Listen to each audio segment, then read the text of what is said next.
Lance Russell and Dave Brown right along ringside. By golly, we're about ready to go with more big action. Thank you very much, and welcome to Georgia Championship Wrestling. I'm Gordon Solie, your host, and we have quite an hour in store for us.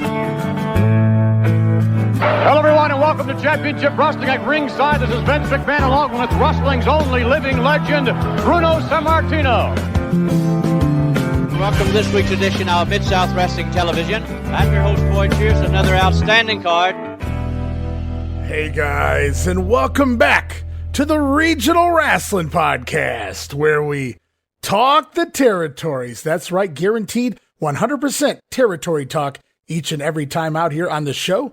And I am your host, Ray Russell, and I welcome you guys this week to a very special edition of Regional Wrestling. In just a few minutes, I'm going to be joined by my guest co-host, Jammie Ward, for this ride, as we're going to be talking a little bit more about Georgia Championship Wrestling in 1981. But you said this was a special episode, Ray. Well, it is, guys, because instead of talking about weekly TV moving into the month of June, instead I went back, I did a lot of dissecting, analyzing, I read a lot of books, I listened to a lot of interviews, and I came up with a lot of information that we haven't put out there yet. You're going to hear this word a lot here on this episode. Hypothesizing was done over the first 5 months of Georgia TV as me and Jammie broke down the changing of the guard, the changing of bookers from Robert Fuller over to Buck Robley and now George Scott coming in. We talked about right where everything began and ended for each guy in their position as booker. We also thought about why. What were the reasons why these transitions happen so quickly, so abruptly, because bookers typically last longer than 2 or 3 months. Well, hopefully we have some answers for you here today. Also did a little more diving into the world title changes. Remember Harley Race to Tommy Rich, and then Tommy Rich back to Harley Race 4 days later? We broke that down pretty good, I think, in the past, but even more to discuss today in regards to those world title changes. Who knew about it? Who didn't?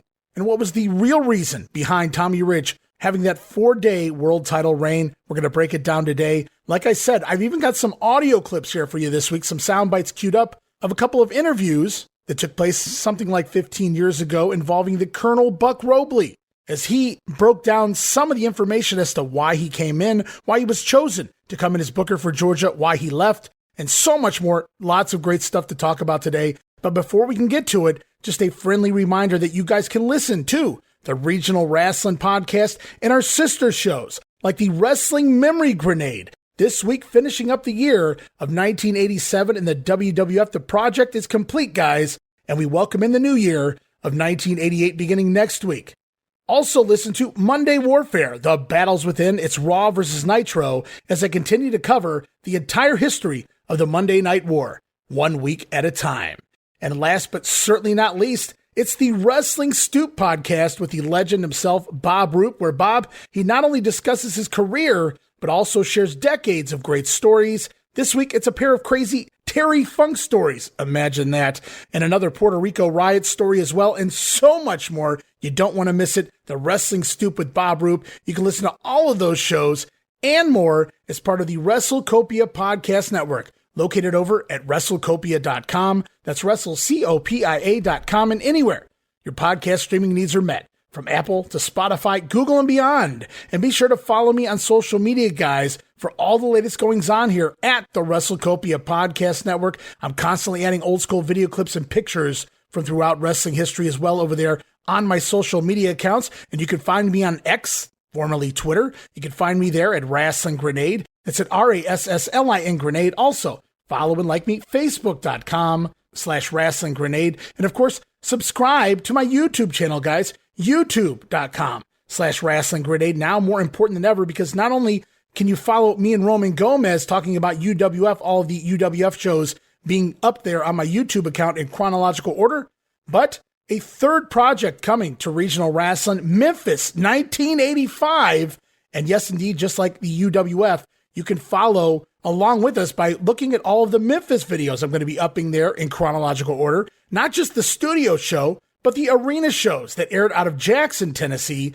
And, of course, plenty of episodes of the Sunday morning show. Yes, the Jerry Lawler Show coming to my YouTube. So head on over, subscribe today, youtube.com/Rasslin'and Grenade. And last but certainly not least, going to talk to you about my $5 all access tier over at patreon.com/WrestleCopia. That address again, patreon.com/WrestleCopia. where you get tons of gifts for just $5, including all of my insanely detailed book-like show notes, pages and pages of show notes for every episode of Regional Wrestling, the Wrestling Memory Grenade, and even Monday Warfare. Plus, you'll get early access to many of the podcasts here on WrestleCopia, where you can listen days and sometimes as much as a week earlier than the rest of the listeners. From there, you get remastered versions of the earliest episodes of The Grenade Show, covering the 1989 NWA project. Includes enhanced sound quality, plus new content and conversation never heard before. But that's still not all. You also get digital downloads for your viewing and reading pleasure, guaranteed more than a dozen digital downloads every month. And I've been told by more than one patron, the digital downloads worth the $5 price alone for the all-access tier, but it still doesn't end there. You also get random bonus video drops, and of course, our Patreon-exclusive watch-along series, covering mini past WWF and WCW events. And you get all of that for the low, low price of just $5. No subscription, cancel anytime. Give it a try for a month. I think you'll like the content that I offer, and every penny of it goes right back here into keeping the WrestleCopia Podcast Network up and running for the months and the years to come. In fact, just this past weekend, well, the old laptop was having a few issues, maybe heating up a little bit, and I had to take it in to get it repaired. And it's because of those patrons that I was able to get it repaired in a timely manner and keep putting these shows out on time. So thank you again to my current patrons, and that's why we can always use a few more.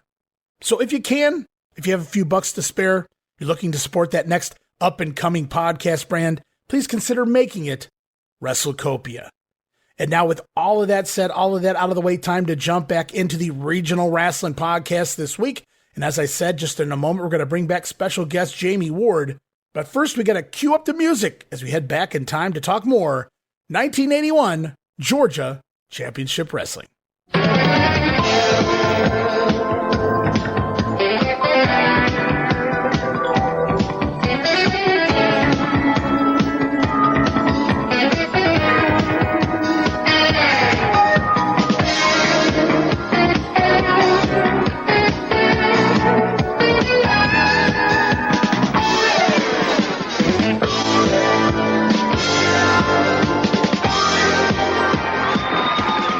All right, we have traveled back in time, back to the year of 1981, which means it's time to find my guest co-host here this week. Let's welcome him back, Mr. Jammie Ward. Welcome back to the program. I've been chopping at the bit for a couple weeks now. I can't wait to get rolling here, Ray. Oh, that's what I like to hear. Yeah, this is a very special edition. I explained it at the top of the show to everyone else, and obviously, Jammie, you know as well. Basically, the focus this week, specifically, kind of a special edition, is we were talking quite a bit as we've been covering the year of 1981 about the changes in the bookers. Of course, we know Robert Fuller took over in the fall of 80. Then, of course, he's out by February, welcoming Buck Robley and company, the Bill Watts regime, as you labeled it. And then now we know George Scott on his way in here for the month of June. And so that's, we hypothesized a lot. Why did this change? Why did that change? When did one guy take over for another? And of course, also a little surprise here, Jammie, we're going to talk a little bit about those world title changes between Harley Race and Tommy Rich, because we really broke that down, I thought, but I got even more information on that as well. So going to be a fun show, I hope. All right. Hey, I can't wait to dig into this stuff. As I say, I learn new stuff every week when I'm on with you. So why would this week be any different? Yeah, well, I'm learning something new every day, every time I go online and start doing some research. So after I finished editing and listening to that last episode we did, there were just a lot of theories we threw out there about the change in the bookers. Why did it happen? Exactly when did it happen? Why would Buck Robley book himself in an angle on TV knowing he was on his way out, etc., etc.? We also speculated on the exact story behind the NWA World Title changes I was touching on a little bit ago with you. Harley Race to Tommy Rich, and then back over to Harley Race again just 4 days later.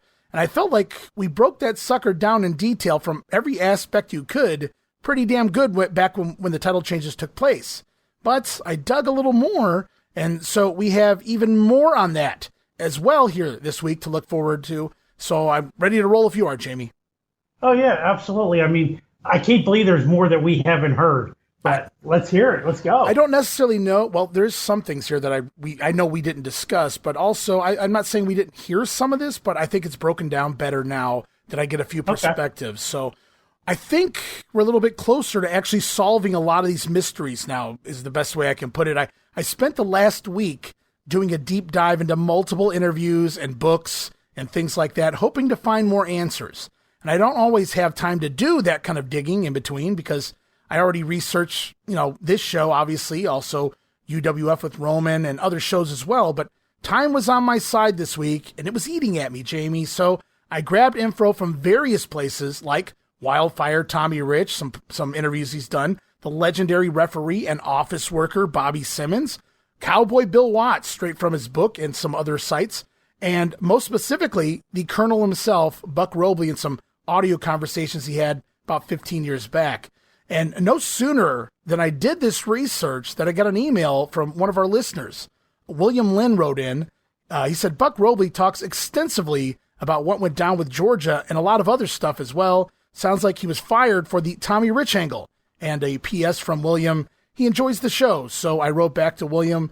I assured him I was already on the case, Jammie. I thanked him for the input and for being a listener. So much appreciation to the listeners we have out there trying to help us uncover the truths rather than the common narratives that many fans just fall into believing, whether they're proof out there or not.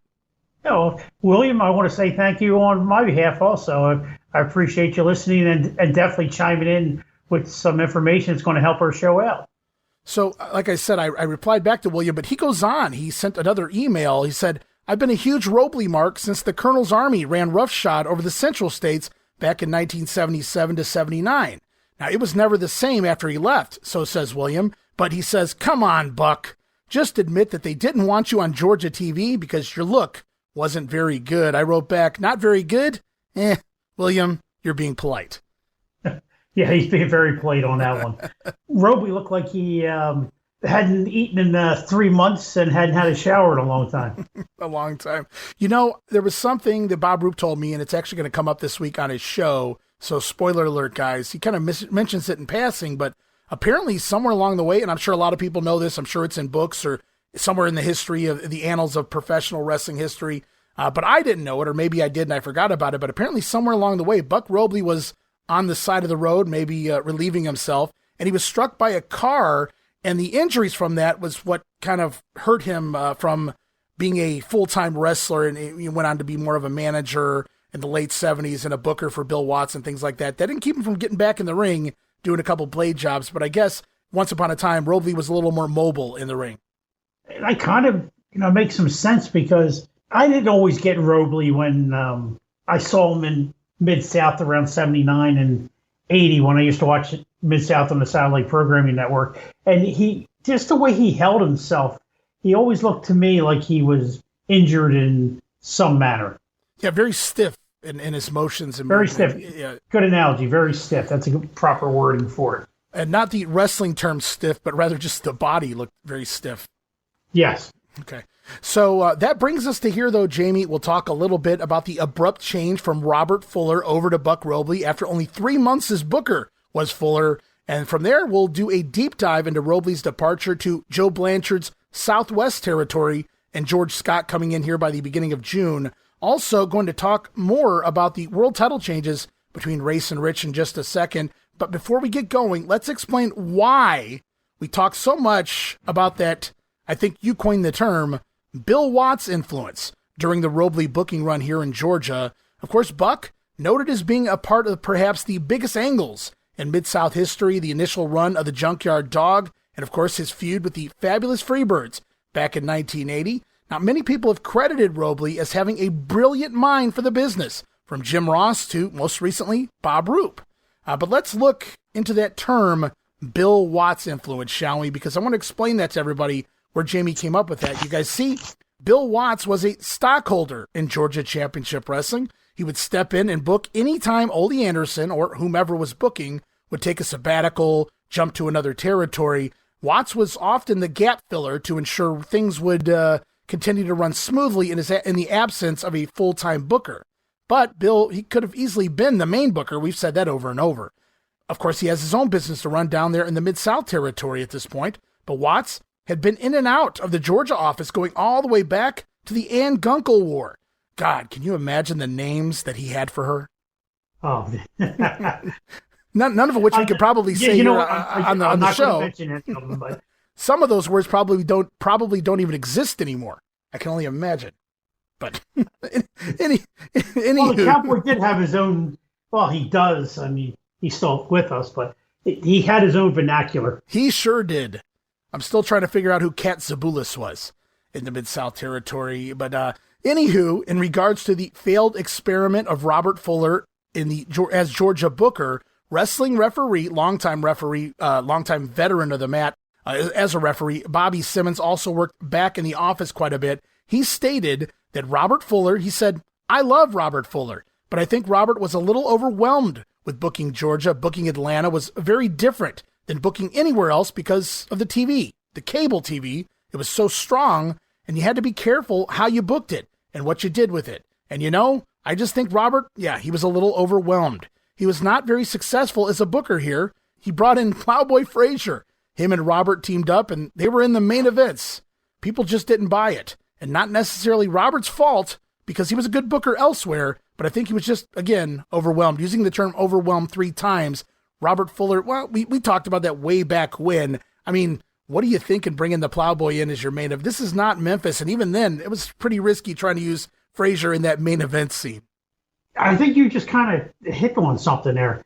He was trying to turn Georgia in a certain way into Memphis. Either that or Gulf Coast, yeah, absolutely. I or can see Gulf that. Coast, Southeastern, trying to squeeze that into Georgia and get away from what they were doing. Did we say he replaced Ole? I think wasn't Watts booking? That was when Watts did the deal with Dusty. They fought the Andersons back in into the summer after the big turn. I don't remember at this point. You could be right. It could have been Ole. No. You may be right there. I think it was Ole, and then Ole turns it over to Watts right after the Ole Lars feud, and then I think Watts takes over for a month or so before handing it over. It's all come back to me before handing it over. Well, that would explain how the Freebirds got there right around that time. And then, right, exactly. Of course, we know Fuller takes over in the middle of November, and things they completely change. Austin Idol disappears. Kevin Sullivan turns heel. Of course, the Freebirds fly high, pun intended. But now, as for Fuller's successor here, Bobby Simmons goes on to talk about Buck Robley as we come back to February. This is when Fuller leaves the territory abruptly. So Buck Robley coming in and taking over. Simmons said about Buck Robley, he says, same thing as Fuller. I think Buck was he made so much money as Watts' booker in Oklahoma, and he thought he could come in here in Georgia and everything would be the same. But this was a rare breed of animal here, and just neither of them, Fuller or Robley, lasted very long. And I guess he's saying here, Jamie, that they couldn't fully adapt to what you needed to do for cable TV. Fuller from booking and Buck Robley with what can and can't fly on television. I mean, I know we're saying Robley is the booker, but is he basically just the booker in name here, and Watts is really feeding him the information? No, definitely not, based on what we're going to get to here in a little bit. But okay, no, Watts probably gave him some things, and I'm sure Watts was on the phone with the Birds or DiBiase or whoever, throughout the course of this thing, and maybe passing some ideas along. But overall, it was Buck Robley apparently doing the book. Okay, so this is all new information for me. This is great because I had always heard, and especially rewatching all this stuff over again, I just see the Cowboys' fingerprints all over the stuff. And that could be confusing too, because a lot of this stuff, Buck Robley was booking the Mid-South when it was happening as well, but Cowboy was promoting, so they were probably both had a lot to do with it. So it kind of bleeds over here. But Robley was always given credit as a mastermind when it came to psychology of booking. I know he doesn't look like much, but I can't doubt guys like Jim Ross and Bob Root putting him over based on their experience being around him in that Mid-South territory and other places.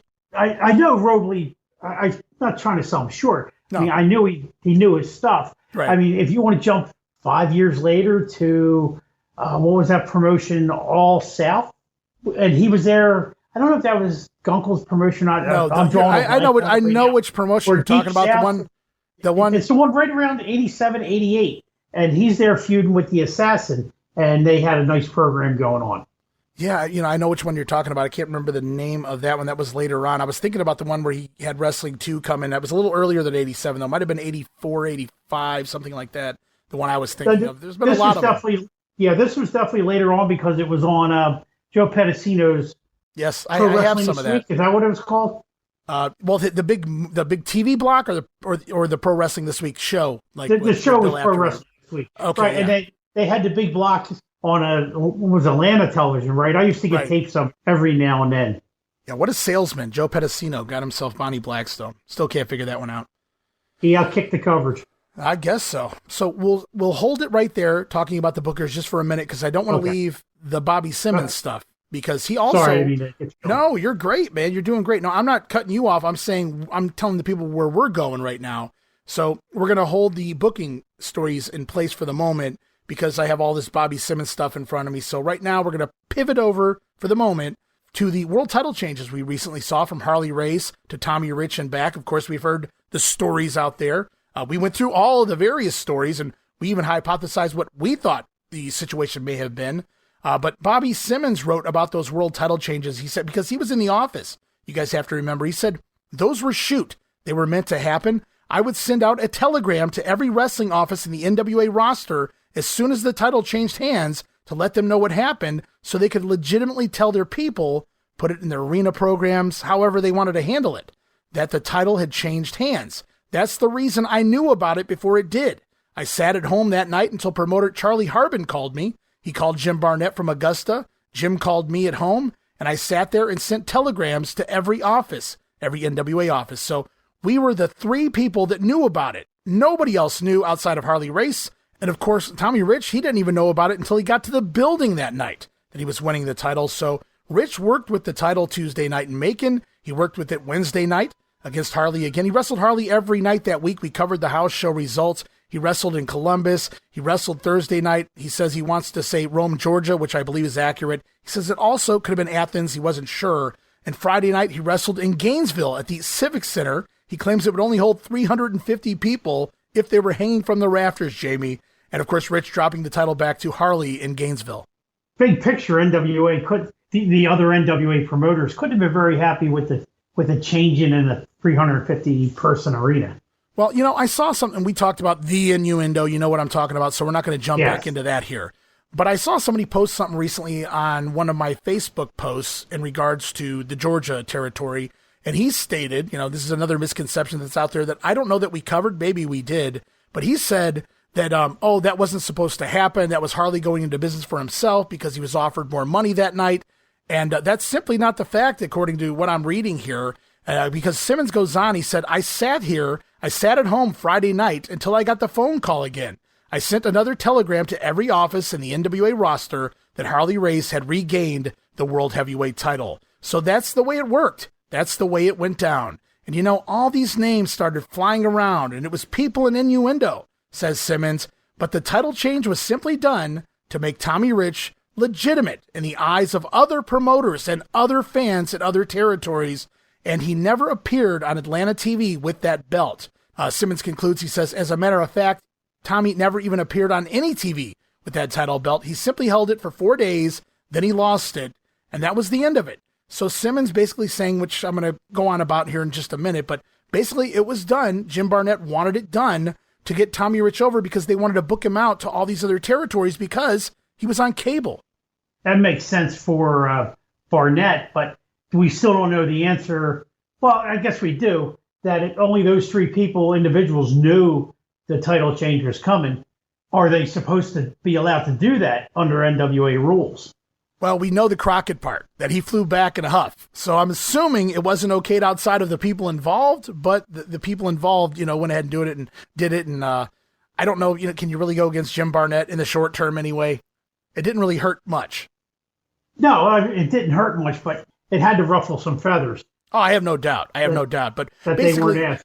So, I mean, they say it was done simply because Jim Barnett, he wanted to make Tommy Rich a credible world champion caliber star, as they had plans to book Tommy out to all the other territories based on his exposure on TBS and cable. I guess making Tommy kind of like a traveling gimmick of sorts, like a Dusty Rhodes or an Andre the Giant, if you will. I know it sounds kind of crazy to some people who don't really get the Tommy Rich phenomenon, but even Tommy, I listened to one of his interviews, and he never really puts himself over. I don't know if you've ever listened to a Tommy promo or an interview. kind of talks about facts and the way things were. And he said he too agreed that that's why this was done, because they did start sending him out. He went out and worked a Superdome card for Bill Watts. He kind of shit on the payday. He got paid maybe, I think it was $250, $300 for the fourth match down from the top on the Superdome card. And he said he drew, far less people here in Georgia and made a whole lot more. So he told, the promoters in Georgia, hey, don't send me over here to go make a couple $100 when there's, 15,000 people, when I can come out here in front of 300 people and make 10 times that much. I know he went to Houston and he did a San Antonio shot. Yeah, he also said Sheik, I don't know that he was trying to bring the territory back, but Sheik ran a Detroit show with, a bunch of nobodies underneath, and then, maybe some Sheik, the people that were still laying around there, the Bug and guys like that. But he said they were the only headliners on the show, Sheik versus Tommy Rich. He said he drew very well. He didn't really go into the pay there. Maybe it was okay, I guess, but he was just naming a couple of territories that they did try to book him out to after the world title run. Yeah, I think Tommy very well could have fallen into that attraction status. I mean, he did thanks to the cable, absolutely. Yeah, thanks to the cable. I mean, he did an MSG shot, but I mean, that wasn't uncommon. But during that time, he did the MSG shot. Idol had just done one. Right. And just saw a picture of that. I don't remember who posted that. I just saw a picture of Idol in Steve the garden. Mr. Personality himself did a one-off also. In the garden? I don't remember that. Oh, yeah, I do. Now I do. You're right. I'm pretty sure he did. I'm pretty sure he did, too. Yeah, I'm just going off memory there. Tommy was, based on Georgia, he should have gotten sent out. I mean, he did a little Jim Crockett stuff, too, at the time, but he never really got over in Crocketville. Yeah, there were certain guys that just transcended being in one territory. Of course, Andre, just another level, but I'm talking like Dusty Rhodes and even Junkyard Dog, who, went out and did a couple shots here, a couple shots there, because he was just so big in the Mid-South territory that you really couldn't hold him down. He was going to get over anywhere he went. So yeah, I remember him showing up in Crockett in early '84. Did a little drop. Yeah, absolutely. He sure did. So, yeah, Dog was a little bit everywhere. But back to Tommy Rich real quick before I know somebody out there is going to say, oh, yeah, Tommy did appear on TV with the belt. And technically he did, but I believe it was on the Best of show on Sunday. Yeah, there's that picture out there from the Best of show. There's a whole video of it. I've seen the interview with him and Freddie Miller. Don't know how I didn't find that when we were going through there. I'm going to have to go back and try to find that. I'd like to put that up on my YouTube. Maybe I'm sure it's out there somewhere on YouTube already. It definitely is. Unlike last week where I thought he was made a run in, I know 100% I saw Tommy Rich. Well, I've seen the screen cap, so I knew there was a promo out there. I'm just reading what Bobby Simmons said. I mean, overall, outside of that one comment, he's pretty much accurate, dead on. Everything makes sense. So I tend to believe most of what he's saying there. And it is 35, 40, however many years it's been since this thing. At least 20, probably. So you can't remember every little detail from the time. So pretty much every version of the Robert Fuller switch out as Booker goes the same. The houses were at their lowest. It wasn't working out. He wanted to focus on tag team main events with himself in there. He thought Plowboy Frazier was the initial answer for the main event scene. He was killing the towns. He was overwhelmed trying to book a technically national wrestling promotion, etc. And so they go with the Cowboy looking for a new booker. They go to Bill Watts. They say, Bill, we need another booker to come in here. But Bill is busy. He has his hands full with Mid-South. So he recommends a guy who booked big money in the Mid-South territory, that being the Colonel, Buck Robley, to come in and book with slight assistance from Watts here. But the one thing that Watts told Robley, here we go, before he could take the job in Georgia, what the one edict was that Buck could not book himself on the shows. Robley was not allowed to be an on-air talent. Probably a good move on the Cowboys' part, because how many bookers have we seen just take over and you knew they shouldn't be in that top spot? Right, and that's what I was, going to say next. Bill Watts, he did that often because sometimes his bookers would be, begin trying to get themselves over rather than focus on the product as a whole. Now, I recall the story Bill told one time of Bill Dundee when he first came in and started booking. He finally let Bill get on TV, and Bill booked himself, I guess, as Watts called it, as Superman. So he took him back off the TV pretty quickly, and we don't see Bill for quite a long time again on television there in the Mid-South. But in this instance, Robley, he wasn't the most aesthetically pleasing guy on the eyes either. No, as I said earlier, But my mom would have said about Buck Robley, that man needs a good bath. Bowling shoe ugly, folks. Just saying. Oh, yeah. So we'll stop there as far as what others have said about the changing of the book from Fuller to Robley. And now we're going to have a little fun, Jamie, because we're going to look into the end of the Robley run, which brought us George Scott. And to do this, I've grabbed a few brief sound bites from a couple of audio interviews that Buck Robley did maybe 15 years ago, maybe a little longer. He's been gone 10 years now, which is just, wow, where does time go? But we're going back. And remember, Buck, while a brilliant booker and a master of psychology, he was known to be a little carny, to be polite, Jamie. So this is sort of like panning for gold. We have to sort through the muck to get to the little gems or the truth in this instance. There's a lot of facts here, though. Don't get me wrong. But there's also probably some embellishments. But I think on the other side, on the other end of this, we'll have a better idea of at least some of what was really going on back in May of 1981. Yeah, it's probably just going to be like listening to a Ric Flair shoot interview.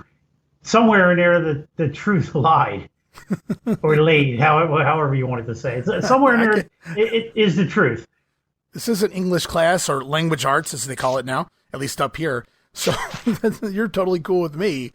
So here we go back, guys. Again, these snippets taken from a pair of interviews originally conducted by Gary Cubetta on his 57 Talk program.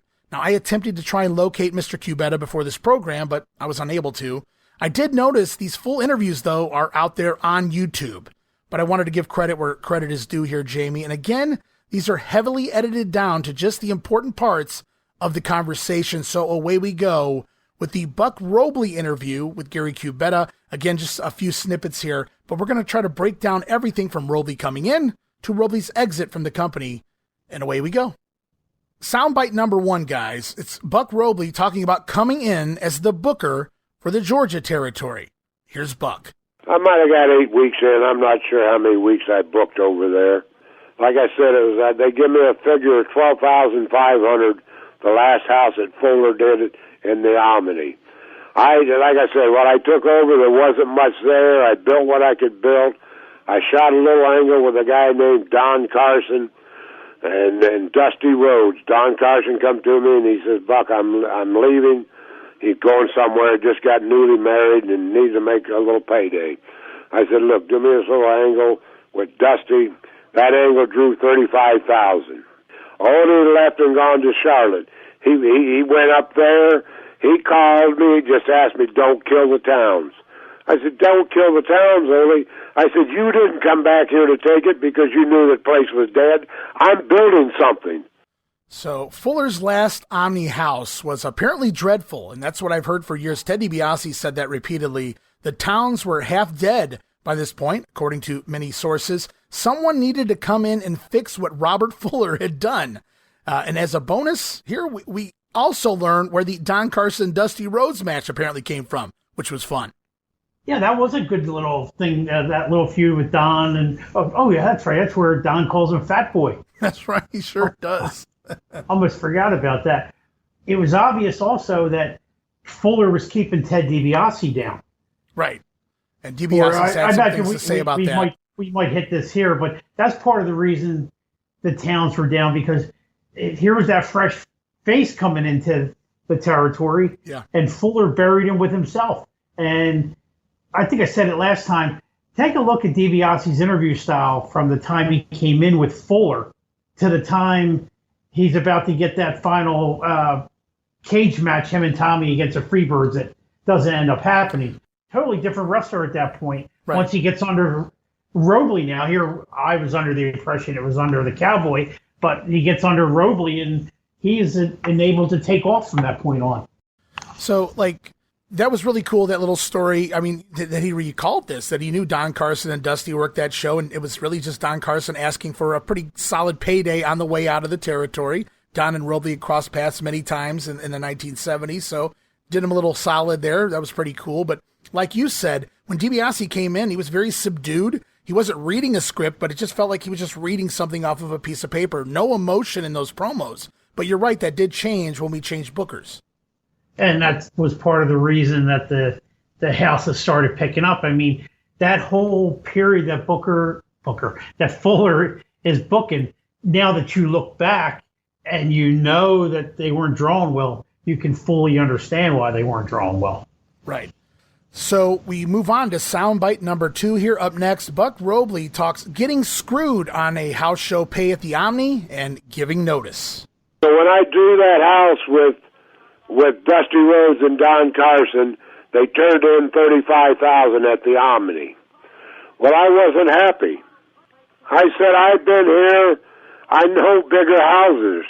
I've been in this Omni. I know what a damn house looks like. You owe me an explanation. So here's how they get out of it. Jim Barnett goes back and puts the heat on one of the Ward kids, the Ward's son-in-law, that he stole the money. They finally admitted to me there was a bigger house than $35,000. I told Barnett right then and there, look, I said, I've had to deal with Ric Flair. I've had to deal with Jim Crockett. At that time, Crockett was the NWA. They sent Flair down. They wanted him on the TV all the time. They wanted him to get all the exposure. They sent him down there one Sunday and told him he was going to be the world champion. I had to tell him, look, there's no belt changing here, Rick. The Crockett's lied to you. Ole Anderson lied to you. Look, you can talk to Harley when he gets in. There's no belt exchange. The best I can do for you is an hour. You can do an hour with him. I don't care how many hours you've done with him. I don't need you guys. After putting up with all this crap with all the other people, they admitted to me they stole from me. I give the notice. I said, that's it. Barnett, I said, this is it. You got 2 weeks. He got on a conference call with Watts, Graham, whoever else owned part of his territory, maybe Ole Anderson. I have no idea. It didn't bother me what he did. I'd already made plans to go to San Antonio. I'd already called Joe Branch and said, look, I'm leaving and I'm coming out to San Antonio. He said, great, love to have you. So the promoters blamed Fred Ward's son-in-law, Fred Ward being one of the Georgia promoters, for stealing money from the Carson Dusty card at the Omni. Buck explains to us, I was always wondering how that kind of came out of nowhere, why Ric Flair randomly popped up and got that world title shot against Harley Race at the Omni just, several weeks ago now. But apparently Flair came down expecting a title change at some point, and that might explain why it felt like they were building to that on TV. It sure did. I mean, he was there 4 straight Saturdays, and he was basically a face store news interviews, and it was shaping up that he was going to take the belt. And it's really funny that he wrestles Race in the Omni, and then the next night Tommy Rich wins the belt. Yeah, and then you don't hear from Ric Flair or see him again on Georgia TV at this point. Right, no mention of Flair at all until September again. Yeah, it's going to be a while. Yeah, right before he wins the belt. Right, yep. So, obviously, Robley then gives his notice, he says, shortly after all of this, all of the politics, all of the money issues. The promoters admit to him that the money had been stolen, and they couldn't do anything about it. They weren't going to pay him anything more. So he says he's off to San Antonio to go work for Southwest and Joe Blanchard. I mean, again, he can't remember all the details, but he was, or at least what I thought was Bill Watts at the time, had a good 10 to 12-week run. And that Dusty Rhodes thing was in the very beginning. Yes. So he basically made it sound like that was his first big show when he came in. It took him that long to find out that, they had skimmed off the top on him. Well, I mean, I don't know. The way the interview went, it sounded like it was a bunch of things that piled up. Like the Ric Flair situation, there was a lot of politicking. They were trying to force, Crockett was the NWA, as he said there. They're trying to force their people down there on his TV. And he responds, I don't need those people. I don't want those people on my TV. I'm trying to build people that are here. So I that's the way I took it anyway. Okay. So I think it was just lot of things. But no, I think there was just a lot of things. But yeah, the money issue seemed like the main issue, according to him anyway.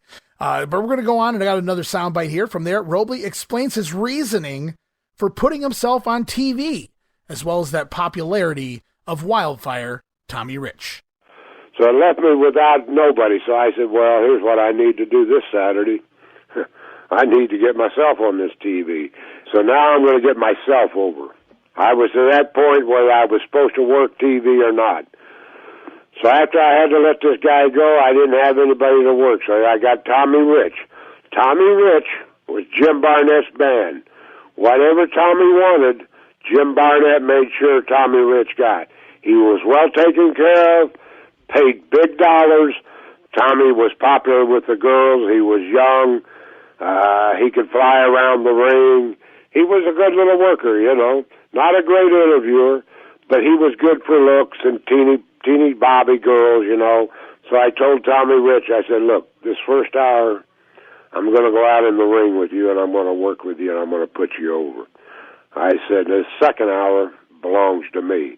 I'm going to book myself back with you on this second hour, and I'm going to get myself over. So the first hour went on. I went out there. Nobody knew me. So I go out there, and I put Tommy Rich over. 1, 2, 3. I forgot what Tommy did. Some spectacular thing. Man, Gordon Solie tried to build just a little with me, because he didn't know how to handle it, because he knew I wasn't supposed to be on TV. Gordon was Barnett's man, Eddie Graham's man. In between tapings, he would call Barnett if he could reach him, or he would call Eddie Graham, or maybe Bill Watts, to let him know how I was doing. They just wanted me to be an office boy. Now remember, Buck came into Georgia, Jammie, under the edict that he couldn't put himself on TV. In his words, they just wanted him to be an office boy.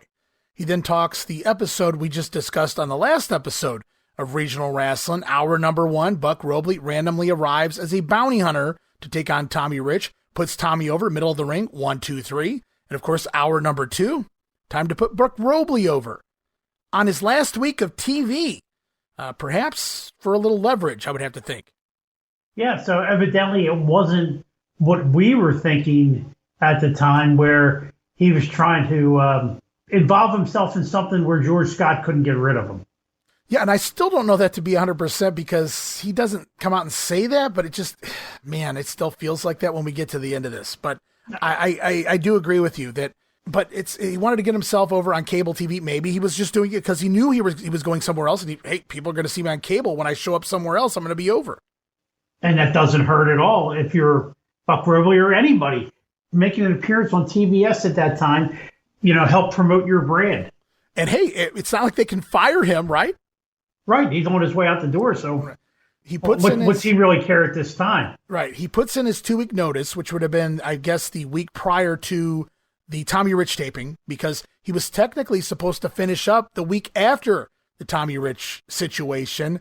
As right now, we're going to go back once more to the Colonel Buck Robley here, talking hour number 2 of that epic episode and the attack on Tommy Rich, Gordon Solie's reaction, and knowing the Omni card, he knew it all along, Jammie, that the Omni card was going to change. So I did the 2 weeks, and that last week I did that on TV. I'd already booked the Omni. I booked it one way, knowing I was going to change it. I was going to go to Brody, and Abdullah. I'd already told them, look, I'm going to show you the power of this TV. I booked a match with somebody else, knowing the second week of TV, when I broke this news, I said, you guys watch what I can do. So then I did that second TV, and I took that Tommy Rich out there on TBS, and I beat him. I had him gig himself where he had never gigged himself, above the eye, the chest, the arm. I tore his clothes off. I hammered it. Nobody's ever beat Tommy Rich on TV like Buck Robley beat Tommy Rich. Gordon Solie went nuts. He come in the production room after that hour was over, and he said, this show is not going to air. You can air the first hour. I said, Gordon, get your ass out of here. I run this. This show is going down. You're going to air it, and I'll accept the responsibility. So this already started the turmoil. I knew I was going to hear from it. This show aired across country that Saturday evening. So I'm sitting in my apartment in Atlanta. I watched it. I thought it was a great hour. I forgot what else was on there. I had the Junkyard Dog, the Freebirds, DiBiase on there. I'm at my apartment. I get phone calls. Talent is calling. Wrestlers are calling. They can see this. Buck Robley, you didn't do that. Buck Robley. I said, listen, If you saw it on TBS, Buck Robley did it. So, Buck knows he's leaving the territory. He mentions his plans to alter the Omni card last minute on the way out, and then shooting what was meant to be a segment of hour number 2, where, as you mentioned, he definitely cut up Tommy Rich. I missed that. And apparently Tommy gigged so much and so badly that it was clearly heavily edited out of the final product that aired. It becomes a promo instead of Ted DiBiase featuring that attack on a VTR, and you pointed it out, Ted holding Rich's bloody, drenched shirt. Right. Yeah. I don't remember him getting cut on the arm and chest. I mean, I said embellishments. Oh, yeah, absolutely, because Tommy was looking at Ted rolls over, and you could tell Tommy's doing a gig job on his forehead. Right. But I don't remember, the chest and the arm. But, hey, Buck was on his way out. So he's going to say whatever, he wanted to. And since he knew that was his Bond farewell, I mean, he had JYD on the show. Yep. He had the Freebirds against JYD and DiBiase on there. And that's also the Ernie Ladd paradox, rather. Where he brings Ernie in out of nowhere for 1 week. He was going to face JYD and beats up poor Ted Oates instead. So he knew he was going out with a bang. Yeah, his plan was to get himself over. He thought he was the answer. That was where the ratings were at, was Buck Robley. And Gordon Solie going nuts. Now, we could picture that. I'm pretty sure you can picture that along with me, Jamie. Gordon Solie demanding that hour number 2 not be aired. No, sir. No way. We will not have that here. He wanted to replay hour number 1 again. And more on that in just a minute, more on Gordon Solie. But it goes on as planned. And as we saw, it did make air. And according to Buck, promoters and wrestlers alike were astonished. Now, I think he, oversold that as well. I can't believe you attacked him. We've seen the footage. It's not really that crazy. No, and we probably saw worse before that. Nothing's jumping out to me, but we've seen worse. I mean, look at the DiBiase pile driver incident. While he doesn't do a blade job there, still 4 pile drivers. Oh, my God, yeah. That was a lot worse. And that was Buck's idea. I mean, Buck comes in, the changes in early March. The Dusty Rhodes Don Carson thing is in early April. And now we're to the last week of May, and Roby's saying bye-bye. Yeah, I mean, we've seen the segment. I didn't even catch the blood. I don't even know if they actually show it. You said you saw him gig, and I totally believe that. You pointed out that shirt. I went back and saw, and Robley said I ripped his shirt off, blah, blah, blah. So all of that seems to be confirmed, but wrestlers calling him to say, I can't believe you did that. Now, I could see the Cowboy calling him and saying, I can't believe you did that. What the fuck were you doing on TV? I told you, and a lot more expletives that I won't continue on here as I pretend to be the Cowboy, but, I could see someone like that asking you, what the hell do you think you're doing? But outside of that, I think it was a little oversold, but still, I mean, it did happen, and he clearly did book it. We didn't argue. That was never an argument. We knew that he was the one that booked that. Well, Gordon must have got his way a little bit because we never got to see the blood of Tommy Rich, sure, live on somebody TV. got a phone call. We only got to see the shirt with DiBiase in his hand. Well, the way Buck explained it wasn't meant to be a VTR. It wasn't meant to be Ted DiBiase doing a promo and then cutting to something. It was supposed to be an actual segment on the show. So you're right. Somebody made a phone call, Gordon, and he maybe called Jim Barnett. I'm not sure, whoever was involved in the editing anyway. Somebody made a power play and probably did something with it, but it still went on. It made air to some degree. I guess, we did find out the answer that Barnett and Robley never really got along. Speaking of, Gordon Solie, I don't want to, take away from anything else, talking about people not getting along, but as I said, Buck Robley, he did multiple interviews, at least 7 or 8 of them with Gary Cubetta, talking all about different things throughout his career, specifically booking, really. And this specific audio clip that's coming up next, it comes from a separate interview that he did. Most of these come from one interview. This comes from another one. It further elaborates on the fallout of the Tommy Rich attack by Robley, most specifically Gordon Solie's response. He went nuts. He could not believe that something like this was going down on TBS, nationwide TV, prime time, on a Saturday afternoon when I put that whipping on him. He run back into the control room. He was screaming to production, "You cannot air this second hour. This is not right. No man can come on here and rule the TV the way Buck Robley did." He was calling Eddie Graham. He was calling Barnett. Anybody he could get. He wanted to play the first hour over. I said, I run the show. He didn't have that much control, but he would always let Barnett know how the show went. He would tell Barnett it was a great show, mediocre. Buck didn't like it. You know, he always reported back to somebody. The whole thing was they wanted to know what I was doing all the time. Again, panning for gold here, Jammie. Now, I don't know how much of this was and again, the blade job, the actual bleeding was edited out. So I'm sure some of it was that, but I wonder how much of this was also Gordon Solie. Robley's already mentioned that Solie knew he wasn't allowed on TV, wasn't supposed to be an on-air talent. And so I wonder how much of this was although the match went down in hour 1 and Gordon didn't seem to have a problem with that, but I was just hypothesizing, we talk so much about Gordon being, set in his ways. He doesn't like Brody being behind him. He doesn't like the way certain people cut him off. We've talked about that for months now here on the show, but I just have to laugh every time I picture Gordon going, getting irate. He talks about Gordon going nuts after the blade job. Supposedly it was that bloody. Solie demands production not to air the segment, but Robley was in control. He had the ultimate say over what went over the airwaves. Clearly there wasn't enough shown to make it this big of a deal in that final product that we saw. But obviously I have to think Gordon also a little shocked, as I said, no doubt that Robley just appeared on TV out of nowhere. To me, when I watch it, Gordon didn't come across as upset to me any more than he does to any other angle that they shot. But I guess that's just because Gordon was the professional that he was.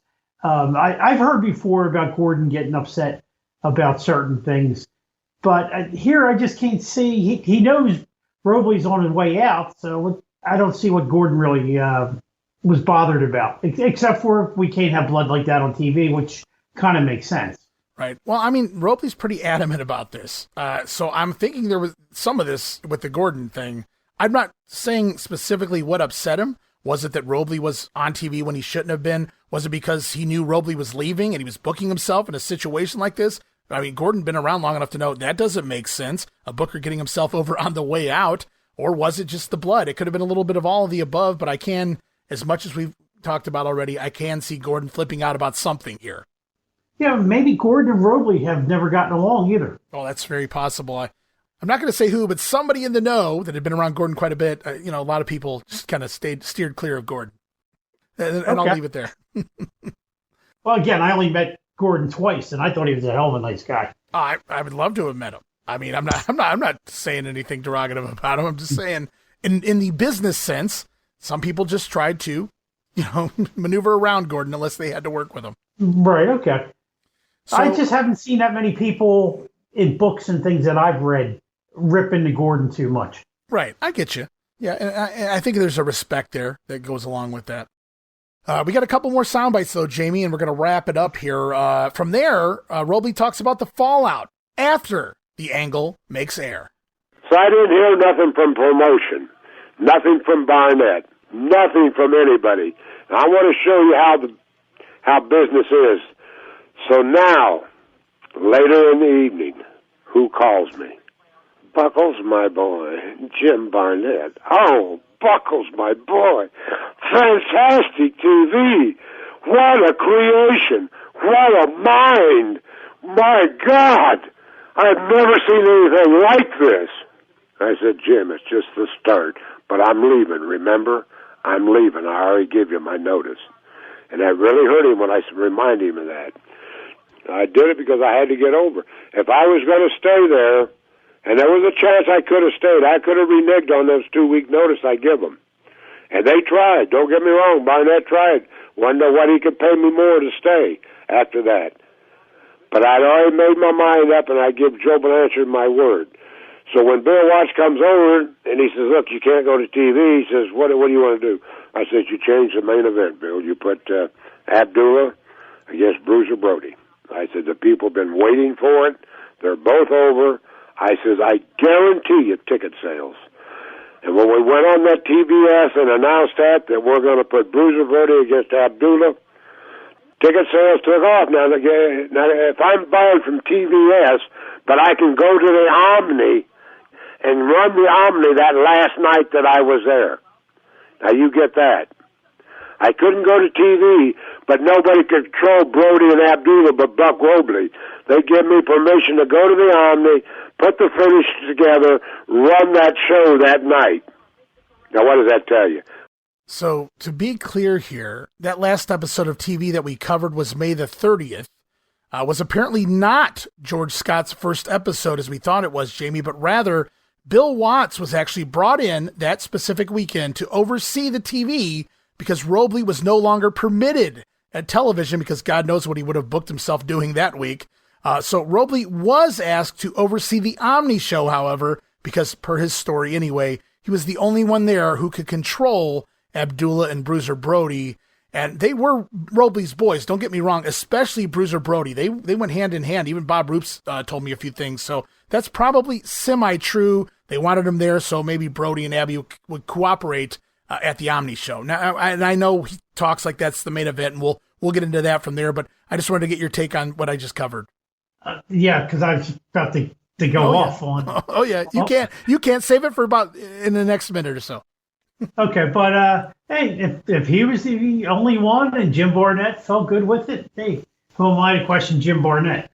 Buckles, my boy, I love it. You could now that part of the story, I believe he called him Buckles. So that was a nice little Barnett imitation too.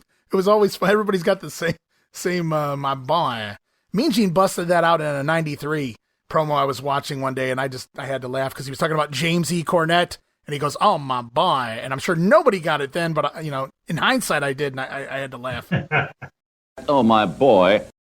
So we go on, and I know you got some things to say here, and I can as well, but I want to hear you. It's going to be fun, but we're going to go on. We're going to touch on these things one thing at a time. So if Buck had it his way, it sounds like he would have tried to turn the Georgia territory into a blood territory.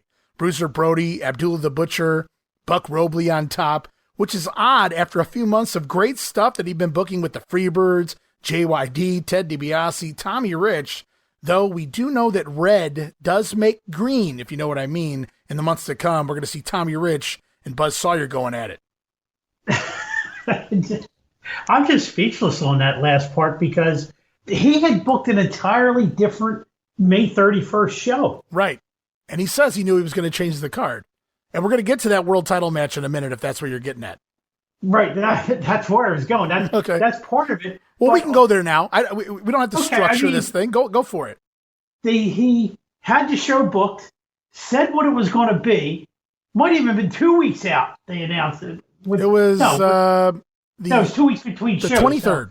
The 23rd. Right. So on the 23rd, he has it set. You're having now steel cage match, Rich and DiBiase against the Freebirds in the big blow off. You know this is it because you have that match, and then you got the JYD Michael Hayes dog collar match, which has to be, looking back from perspective now, was probably going to be the end of that feud.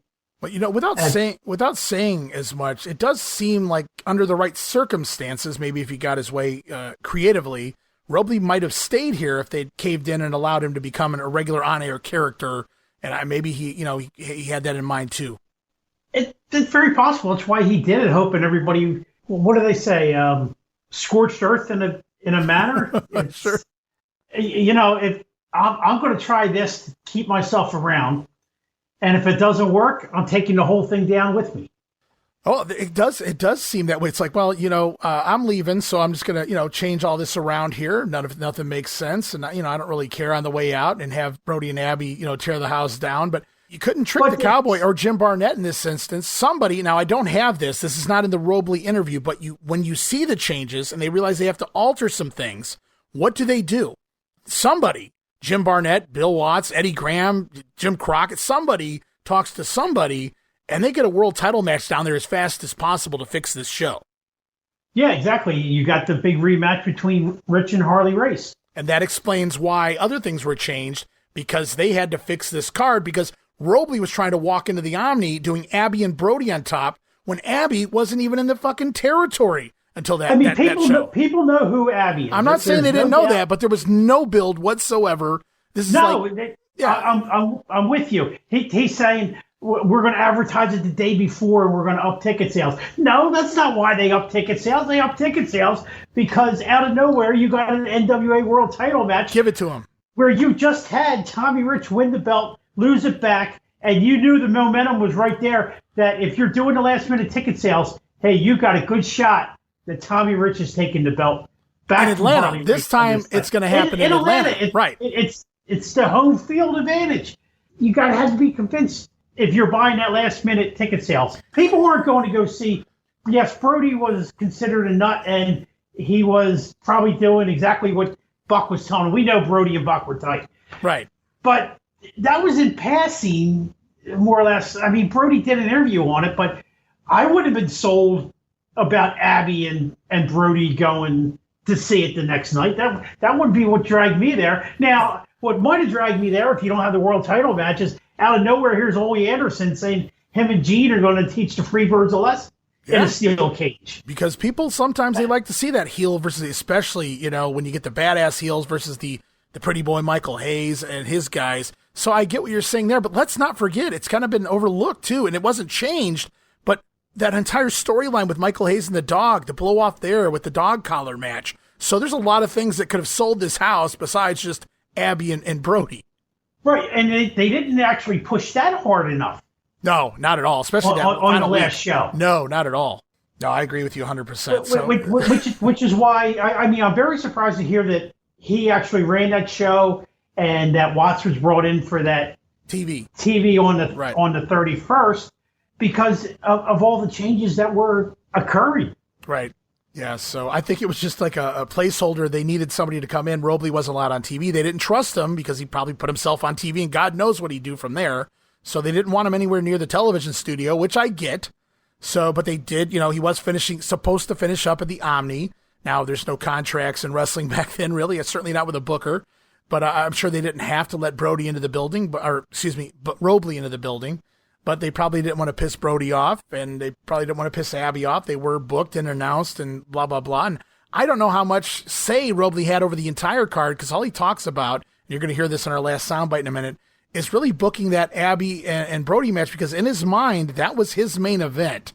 And I guess we're going to play that right now, and then we'll finish up talking about all this. So here we go. Buck Robley talks running the Omni card and his main event of Abdullah the Butcher versus Bruiser Brody. So the Omni, I think they give me credit for $85,000, $87,000 house. Tremendous house. Of course, what happened, I never let the match get in the ring, if you want to know the finish. I had them, as they come out of the dressing room, I had them meet and work their way to the ring. Blood was spilling. It was up one aisle, down the other aisle, tore the place up. And so we left. And Barnett paid well. He sent me a couple of watches. He come down to St. Louis, or to San Antonio, wanted me to come back, and I said no. And he gave my wife and me a watch, and some extra money, different things, trying to get me to say, please, to come back. But that time, they already put George Scott in charge, I think, or maybe Ole come back. I can't remember who. Well, we could now visualize how the Bruiser Brody Abby match played out at the Omni. Pretty much exactly what we suspected, Jamie, and pretty much the same match that you saw live at that indie show you were talking about last week. So yeah, right, bloodbath, exactly. Yeah, up and down the aisles, somewhere near Jammie Ward. And so Robley claiming here a big gate of 85,000 maybe. I'm not sure what the average Omni cards were doing back then for big gates. That sounds a little high to me. But let's remember, he keeps ignoring or doesn't really remember it was Rich's world title rematch versus Harley Race headlining the show. We talked about some of the other undercard, if you want to call them undercard match, semi-main events. But I don't dabble in the financial end much when I do research, so I have no idea if the gate was correct. But the show was so successful, according to Robley, that Barnett comes down to San Antonio, gives Buck Robley and his wife some watches, offers them a little more money to come back to Georgia, but George Scott already in place, and Robley says he was just happy where he was down in Southwest. Maybe he went down there and thanked him for his service, but after hearing all this stuff, I can't believe he begged Buck to come back, especially when Scott was already in place. He hadn't done anything wrong to even get canned. Right. And I mean, it's not like George Scott went out there and did a blade job on somebody like Buck did the week before. Maybe that's just the way Buck wanted everyone to remember the scenario. So the Cowboy ran the TV the day before. Right. So I'm going to guess the Cowboy's responsible for Austin Idol showing up and Wahoo McDaniel showing up. You think Cowboy made the call that week? I mean, that's just an NWA thing. Remember, whenever a territory got in trouble, they made some phone calls and they made things happen. So I can't really pinpoint who was, responsible for doing that. Maybe Jim Barnett simply made the call. I need some guys that are available. Hey, calls up a territory. I need a couple guys, and off they go down to cable TV for the weekend. And that explains why they're, not on the Omni card either. I mean, even Ole shows up for that show. Right. Yeah. Ole's in TV town. Show. So you're probably onto something there.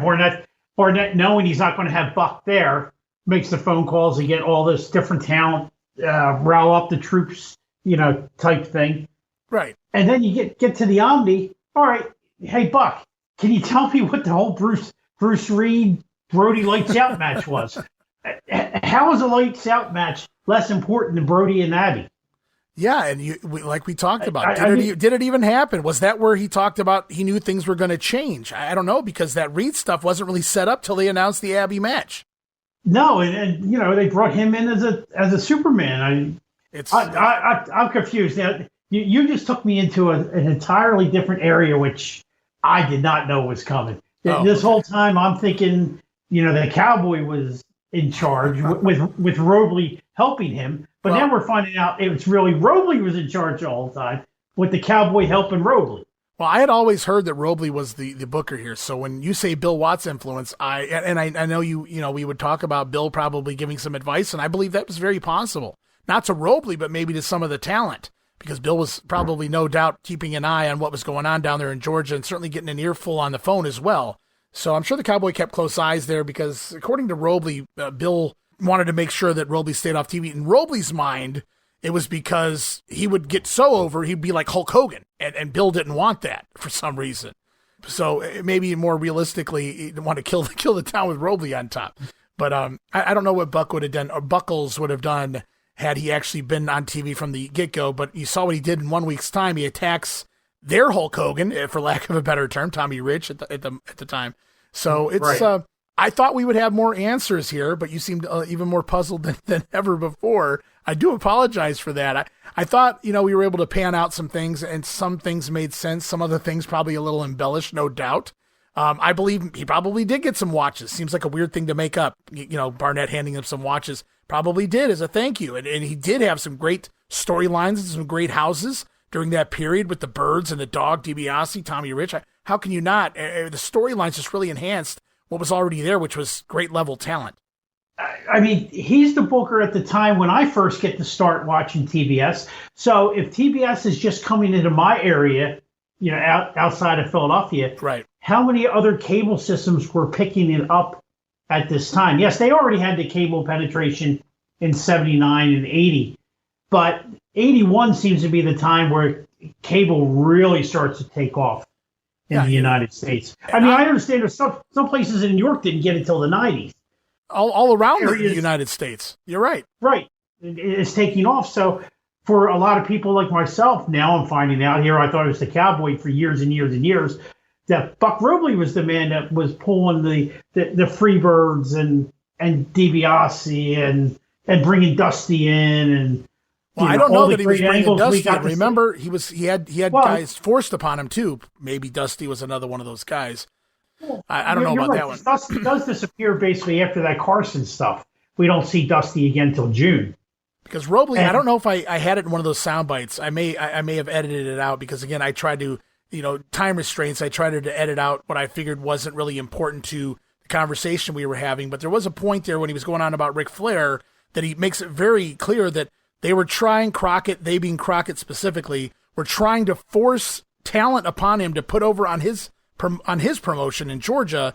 That he had his own guys. He didn't want Ric Flair, and it was nothing against. He wasn't attacking Ric Flair. It was just, why are you sending these people down here? I already have my own talent I need to work with, and maybe Dusty was another one of those. I don't know.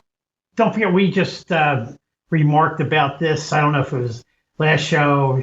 the show before, somebody was doing an interview talking about all the people going after the NWA title, and Dusty was left out of that. Oh, yeah. Yeah. His name was not mentioned. So maybe Dusty and Robley never really got along behind the scenes also. Of course, money cures all ill. Absolutely.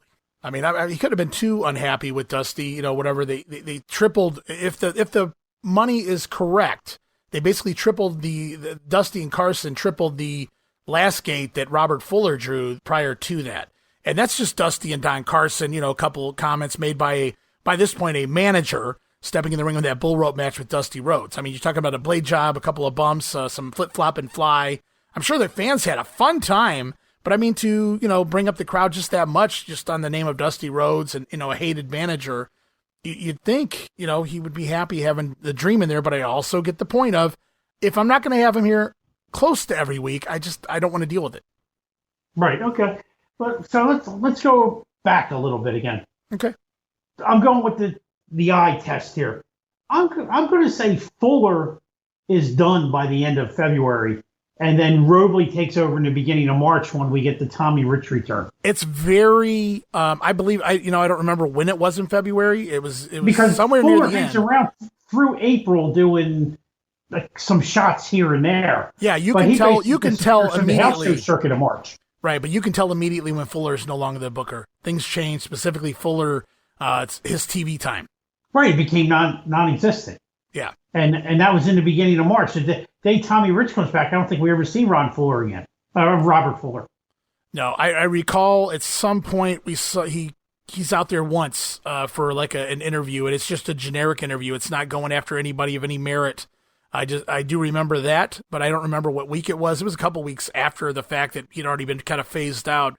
But other than that, he wasn't on TV at all. But he was just working, like you said, random house shows. Right, exactly. So, hey, Robley had, in retrospect, had a great run for 3 months. He did. We've been putting it over every week. It's amazing stuff. So I'm not questioning that. Just like I wasn't questioning the booking he was doing in the Mid-South. Story goes, he's the one that got the dog over. Dog, debuts out there coming to the ring with a wheelbarrow of junk, kind of Sanford and Son-esque. They changed the character up a little bit, fine-tune it, and he's just over like Rover, no pun intended. But the dog gets over, and, the rest is history with the Freebirds and whatnot. But Robley had a big hand in all of that because he was like Dog's partner and things. Yeah, see, I had no idea. Bookers is probably one of my weaker things until we get moving on in time. But, going back in time, I don't know who booked here or there. Oh, you got to give yourself credit, Jamie, because you've name dropped some at times where I'm like, oh, they were? Because it's hard to memorize that when there's so many different territories and so many different moving parts. Being a, how do I word this? Like a student of the game, I'm far from the end-all smart fan. I'm far from that. But, since I got involved in the sheets in like 81 and 82, right, the behind-the-scenes stuff was always my kind of thing. And trying to keep that knowledge up in the brain for, years later when I would meet Ray Russell and we were going to do a podcast together and shoot this shit out. Yeah. I get you. I've had a rattling around up there for all these years. There's a lot of stupid stuff that is stuck in his mind and will come out every now and then. Yeah, it bothered me, all of these episodes, we've done so much, hypothesizing. I hate to keep using that word, but that's basically what we've been doing. And it goes, back to when Fuller left. We pretty much knew why Fuller left. That's pretty much been a given. So many people have said the houses were the shits, basically, when Robert Fuller was booking there. At least, the last duration of his run, obviously forced out pretty fast. But the Buck Robley run, how did George Scott come about? All of that stuff, the world title changes, there's been so much talk of that, as well as I have for decades. So I know not everybody's going to listen to this podcast, and I know the people that do, not even all of them are going to take our word, our last, end result of what we think, went down here. But I hope there's enough information now with this episode that people can put some pieces together themselves and maybe form a better opinion. Because as I said with that William Lind, who wrote in those emails, was I appreciate people wanting to help us find the facts or the truths, if you will, because there are tons of narratives that have been out there for decades. And people still buy them today, even though there's enough information out there today that you can point that it's not true. Now, this is a little more hard to come by in this situation, but still, hopefully, we've opened up some eyes and people say, oh, so it wasn't exactly like that. Yeah, I mean, that's how I'm taking things in right now, that things weren't the way I thought they were. And as I was saying earlier on, I love coming on with you and doing this because I learn stuff all the time that I didn't know before. Yeah, it's always a fun time. And it's great to have people like William Lynn passing their knowledge on to us. I've never heard William's name in the smart fan circles before. Right. So it's great to hear a different voice. Yes. For a change, instead of the same people, the same names I've been reading in all the newsletters since the early 80s. It's nice to hear another name get involved. Lots of people coming out of their set us straight. Week after week, with every passing episode that we do, or me and Roman do, or me and Bob Roop are doing, I'm getting more and more feedback, not on just how the show is, but more specifically, hey, I was here for this, and this is what happened. This was the finish. You guys, we didn't know the finish. We didn't see the match, or so-and-so did this, or this and that, or this is actually why this happened, or this happened in my city, and it happened differently over here. And it's really cool because all these people who are not what like you were saying, the common smart fans that we see the names all the time, like John McAdam, or, fill in so many different people, Jammie Ward, how about that?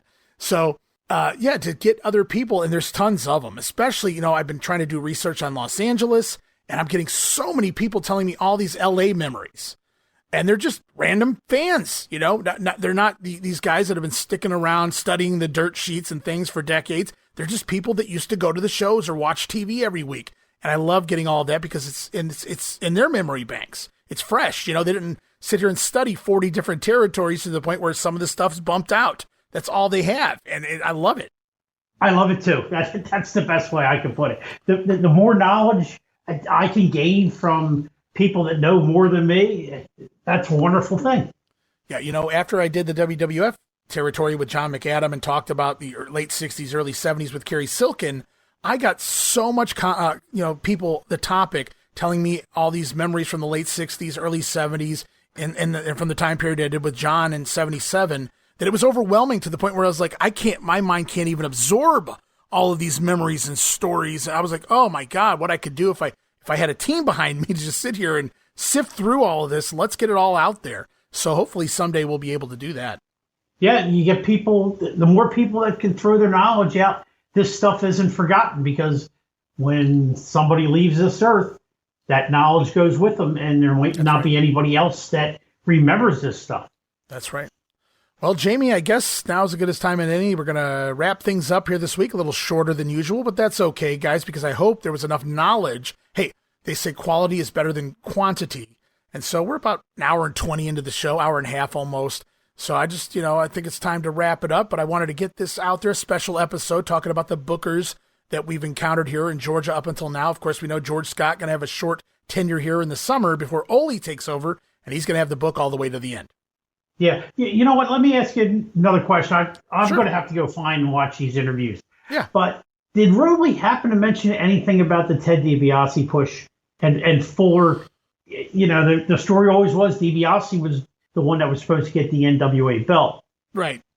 But Fuller kind of squashed that, put him behind him. Was it back again when Robley got the book? Was it back on target for him to take the title, or was the damage done by Fuller and it was too late to recover from it? I did not hear him mention that in the interviews that I listened to. It could be in there somewhere. I have heard other people say that. We both have. I've heard Ted DiBiase say that, and DiBiase said a lot of things, but he never really comes off as somebody that needs to go overboard with the stories either. And the way he tells it, he's not really talking highly of himself. He's just saying, Jim Barnett brought me in. He told me, they were going to, groom me for a world title run. That's what I was told when I came in. The book changed immediately to Robert Fuller. I didn't like his booking style. He put me in a tag team with him. That's where I was forced to stay. And that's basically where Ted ends the story usually. He doesn't really go on into all this other stuff with Robley booking and George Scott and things. But DiBiase, if you want to, listen to him, he confirms the story. And again, he's not really trying to put himself over when he's doing it. He's just more like, man, I had my shot and this guy didn't let me have it. As we were just talking, maybe there's somebody out there in the regional wrestling universe. Yes, I've used that word again. The universe. That actually knows the answer to this and has been sitting on it the whole time and can let us know exactly what the real story was, whether that push was just totally forgotten about with him going for the NWA title because the Golden Boy Tommy Rich came back in, or what the exact deal was. Yeah. Good point. I would like to hear from him as well. Of course, you guys know I'm on Twitter at Rasslin'and, or X as they call it now. Me and Jammie are both on Facebook. Well, Jammie, you're on freaking Twitter too. Yeah. What am I talking Twitter about? too. I'm just used to talking to you on Facebook, I guess is what it was. Well, I don't have a big Twitter following. I'm not on there too much. I basically just repost what everybody else does on there. But I am on there at Jammie Ward. If anyone wants to shoot me any questions or any criticisms, you want to rip me to shreds, I'm there. And Jammie's also on Facebook, as am I, at facebook.com/WrestlingGrenade. So, yeah, guys, hit us up. Don't forget, we want to hear from you. We want to know how you think we're doing. If you have any questions that we're not covering from this time period, shoot them to us. We'll do our best to try to answer them for you or to cover the topic. But, Jammie, I guess it's time to wrap things up this week. Do you want to do your usual shout-outs?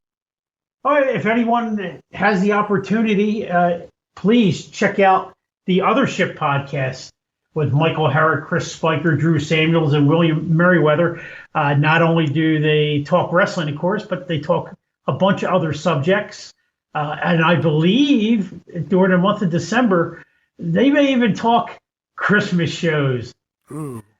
Hey, I might be on the Othership for those. I volunteered if they want me on. I grew up watching all those Christmas Christmas cartoons, more along those lines. There's tons of great stuff out there. The old school stuff. Absolutely. And a matter of fact, next week, the Othership is sucking me back up again. Wow. And we'll be discussing the upcoming Survivor Series. So if you get the opportunity, please check out my buddies on the Othership. You'll be entertained for a solid hour to 2 hours, and you'll definitely have a smile on your face by the time the podcast is over. And Jammie, I believe you have a buddy by the name of Barry Rose. He's got something big going on in the early part of next year. Do you want to tell anybody about that one?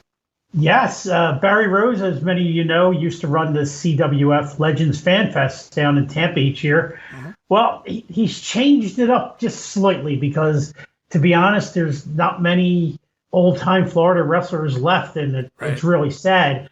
But Barry found a new partner for a new venture, Captain Nick Massey out of New York. They will be holding the first ever Glory Days GrappleCon in Orlando, Florida, and I believe that is on Saturday, April 20th. Yeah. Exactly. And I'll be there. Ray will be there, and all our guys from the Othership. They've already announced that they're going to have Missy Hyatt will be appearing. Ooh. I got some Missy Hyatt stories for another day. Who doesn't? Jack Victory, High Spot. Secret Service Jack Victory.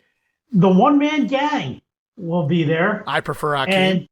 And I saw Akeem the African Dream. That was great, but that was funny. It was insulting, but it was funny. Mad Maxine will make an appearance, and I just found out today the Latin lover, Al Perez. Oh, the Latin heartthrob, Al Perez. Latin heartthrob. There you go. Yeah, absolutely, man. You don't hear tell of him, coming to shows that often like that. So that's very cool. And me and Roman have been covering Lady Maxine, Mad Maxine, over on the UWF show recently. So that is so timely for me. Mark out moment right there. And then Al Perez. Wow, that, you don't hear a lot of people going, oh, I was an Al Perez fan when they were a kid. He was just kind of there. But I was a gigantic Al Perez fan. I was so mad that his times in Crockett would, end abruptly. His time in the WWF barely existed. When he popped up at the beginning of Global, I was like, this is it. This is his moment. He's gonna finally break out. Because I'm a kid. I'm like 12. I'm thinking Global's about to be the next big, promotion to compete. And especially with all that talent that was coming in there at the beginning. But he was one of the top talents they were using for that main title. So I was like, pumped for it. And then he was gone just as quickly as he got there. So, yeah, I'm very excited for that. And this weekend isn't just for those that have been to other fan fests. It isn't a what do they call it? A cattle call, right? Where that's very important. Please, make sure you get that over, Jammie. This is not a cattle call. You're not just standing in line to get You're an not autograph paying signing. $20 to get a picture with somebody. Right. Barry hasn't put out what the prices are yet, but it's usually a one price thing. You walk around, you get pictures, you get to talk to them, because this is, while it's a big event, it's a more intimate event, and you're not dealing with thousands of people. They usually cap it off. I'm not going to I don't know what they're going to cap it off this time. So, I mean, But it's everybody still not wants gonna to be make that- sure they cover their expenses. I get that, but I love that they cap it off to a degree to where Yes. you get your time with meeting these people. You actually get to speak with these people and spend some time around, some of these. And not only that, they will, based off of what has happened at the CWF Fan Fest and what Barry has told me they were hoping to do, it'll start like at 10 o'clock in the morning, where they'll have one or two of the wrestlers in a special cup of coffee with Missy Hyatt and Irish coffee, Kelly coffee, Buffalo Bill coffee, something like that. As long as it's spiked, I could really give a damn less. Anyway, they have the cup of coffee segment to start off with, one of the wrestlers, and then they usually move into the show, which usually lasts 3 or 4 hours. They'll have vendors there selling wrestling figures, magazines, books, all kind of great stuff. And then they usually have a dinner with the wrestlers, where one or two of them will stand up and they'll talk, and you'll be able to ask questions while everyone's, having dinner. And the dinners in the past have been roast pork or roast chicken, beef. It's usually a really good meal. And then after that, they usually have another one where it's like the after party with someone. Like the last one I was at was an after party with Gary Michael Capetta, which he talked about his entire career. And all that is usually for one price. They'll have the mega ticket, which will include everything, or you can get a ticket where you just go to the Grapple-thon itself.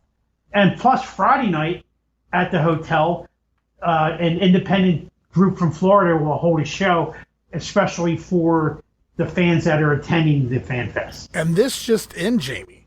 At the end of both nights, Ray Russell's going to do his best Ric Flair impersonation, and he'll be at the bar.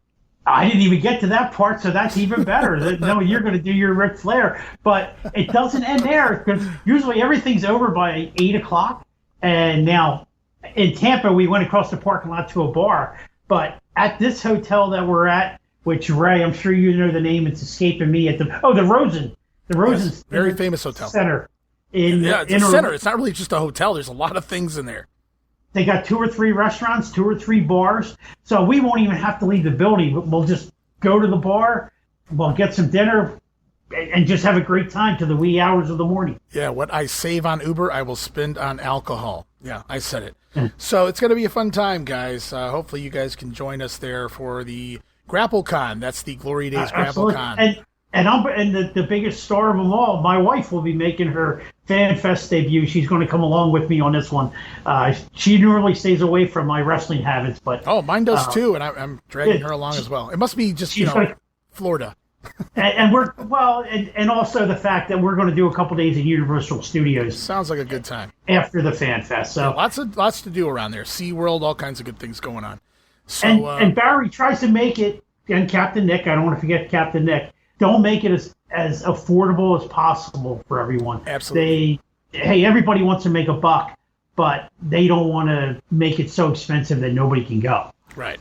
And that's the best thing about this. So looking forward to it. Again, April 20th, guys, check it out. April 19th is actually the night of the independent show Jamie was talking about. But we're going to wrap it up here. Jamie, I want to thank you so much for joining me again this week. Had a lot of fun talking about the booking here in Georgia in the first half of 1981. When we come back next time, guys, we're going to kick off the month of June television. June house shows actually into the TV. And George Scott will be the booker when we return here in the month of June. But it would have been Buck Robley if he could have just kept his mouth shut. Yes, if he could have done a few things a little differently, maybe we would have seen some pretty damn good storylines continue. But it is what it is, and it's already done and over with, and we know a lot of good things are coming. So I look forward to those. And Jamie, I want to thank you again for being here, man. My pleasure. I always love being on here, Ray. All right, guys, that will wrap it up here this week. I want to thank Jammie once again. I want to thank you guys for listening to this special episode of Regional Wrestling. Going to be back soon. Jammie going to be back to talk more Georgia 1981. Roman back with more UWF 86. And hey, don't forget the Memphis 85 project right around the corner as well. Until then, this is Ray Russell. You can follow me on Twitter at Rassling Grenade. It's at RASSLIN Grenade. And we'll be back soon with more Regional Wrestling, where we talk the territories.